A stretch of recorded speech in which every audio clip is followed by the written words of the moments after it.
Hi, my name's Kirk. I'm with Fontana Forni. Today we're going to show you how to put together a Marinara oven. We want you to see how easy it is to assemble the cart and put the oven on top of the cart.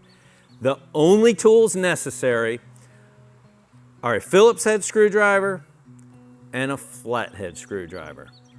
Let's take a look at what's inside the box.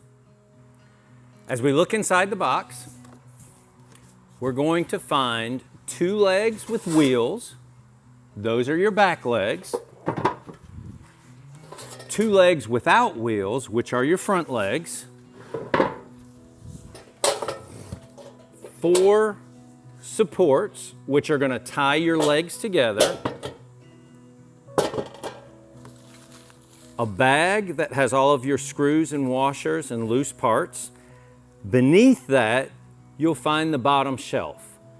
We're going to leave that in the box for now and take a look at what's inside the bag. These are the items you're going to find inside of the bag.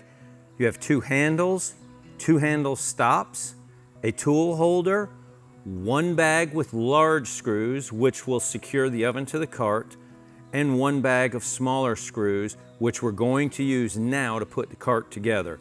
All of these other items will be used once the oven has been put on the cart. Before we start, we're going to take the protective film off. In the summertime, it's easy to take off. In the wintertime, when it's cold, you might want to heat it up with a hair dryer. It makes it a little bit easier to come off. The most important thing as we start is to make sure you're working on a flat surface. We like to use a table because we know it's good and flat. Once the cart's together, everything will be level. We like to start with the back legs. And you need to make sure that the wheels are oriented in the right direction from front to back. We're going to take one of the supports, place it between the two legs. Using the smaller screws, we're going to get a washer on each one. Start them by hand so we know we're not cross-threading them. Each leg is secured to the support by 3 screws, 2 on the outside, 1 on the inside, and we're going to snug them up with our Phillips head screwdriver, starting with the inside. And as we snug these up, we're going to do the same thing to the other side and work our way around the cart. We have the back legs done. Now we're going to move on to the front legs. Very important, make sure that the square cutout is facing towards the front as you put them together. That's where your handles go, and you need to make sure they're facing towards the front. We're going to attach the front leg to the support the same way. Again, I want to remind you that the square cutout needs to be facing towards the front. That's where your handle goes. We're going to start these screws by hand, just like the other times. And then we're going to snug them up. And once we do the other leg, we're going to attach the front legs to the back legs with another support.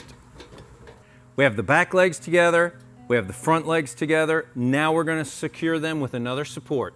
We're putting together the Marinara, so all the supports are the same length. With the Mangiafuoco, the side support is the shorter piece, so make sure you use the shorter piece for the side.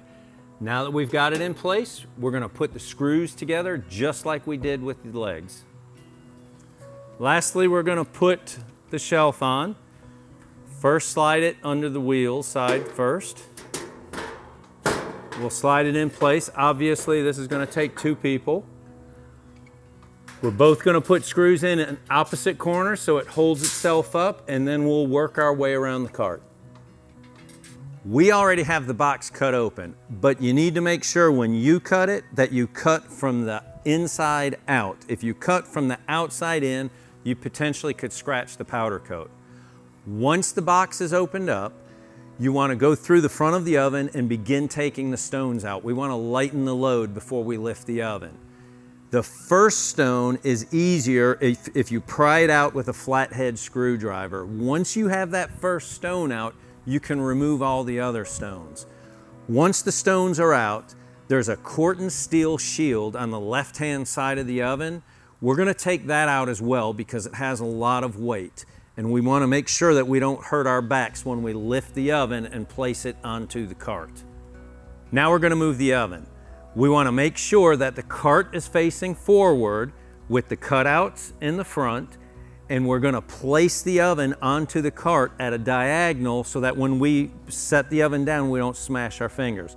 We're going to use 4 people because we want to protect our backs. Now we're going to set the oven on at a diagonal so we don't squish our fingers. Once it's on, you can rotate the oven to square it up.